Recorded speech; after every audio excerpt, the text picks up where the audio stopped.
Hi everyone, it's Melissa the Stamp Doc, and today I want to show you some Brusho watercolor backgrounds that are very quick and simple. I used the Magical Day stamp set to create both of these, but the real star of the show is that beautiful Brusho background. So I'm going to show you how these two are different and just give you a couple of tips for that. So let me set them aside.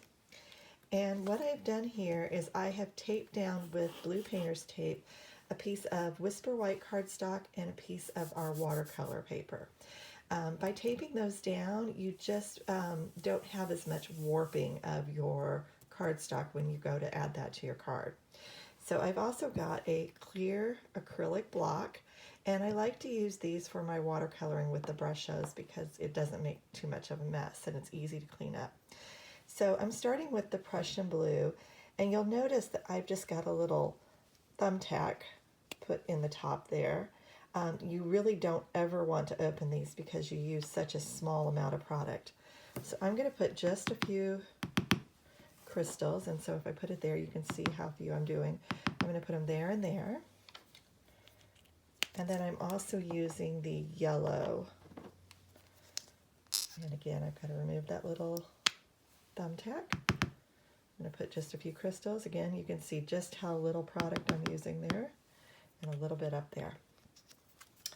So next I'm going to use my aquapainter, and I do recommend that you have a paper towel close by so that you can wipe that in between. So I'm going to start with my lightest color. I'm going to add a couple of drops of water to that and a couple of drops there. And of course, by using the yellow and blue together, I got green. So I'm going to mix up my yellow here, and if you want a deeper yellow, just add a little more color. So on the Whisper White, I'm just going to kind of paint that on. And I didn't use as much on the watercolor paper, but I'm just going to kind of add that on there. Create a wash. Okay. Then I'm going to go ahead and mix up my green. On that one, I'm going to kind of come down here and just kind of mix that in, overlapping where I had that green before. And if I wanted that to be more green, I would just add a little bit more yellow to it. So you can always kind of mix and match and play with that. And so on the other card, I just kind of started with a wash of green down below. And you'll see the watercolor paper just gives a little bit different effect. Okay, now I'm ready to go with my blue. So I've got my blue here. And I'm just going to kind of blend that in there also. Okay, just so those kind of blend together. And I'm going to do the same over here. And you can see, even though that's the same blue, I'm actually getting a little bit deeper color over here on this one. Okay, then with the yellow, I'm going to go back in here and I'm just going to add a couple little splashes to the background, a little bit on the edges, just so there's some yellow in there, not a whole lot. With the watercolor paper, you've just got a little bit more movement with that than you do with the others. And then on this one, I actually cleared off my brush, added a little bit more color, kind of loaded that up, and then I just flicked some spots on there so that when that dried, I got a cute little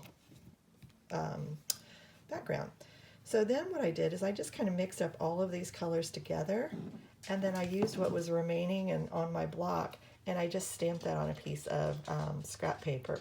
And so I went ahead, once that was dry, it gave me some beautiful green watercolor paper, and I stamped a couple of dragons on those. So I'm going to use those later for a different card. So you can see how the two backgrounds ended up. Let me bring in the finished cards for you. So for this card with the watercolor paper, this is how that one ended up. So you can see it's kind of a really very muted look to it. I did not stamp directly on this watercolor paper because of the texture. You don't get quite a good image. So I went ahead and popped up my greeting and all of my other little elements with that. And then for the unicorn card, you can see some of that splatter that's left on there. And I did stamp directly on that. So I stamped the little sparkles and all of that on there, and then the little unicorns on there separately.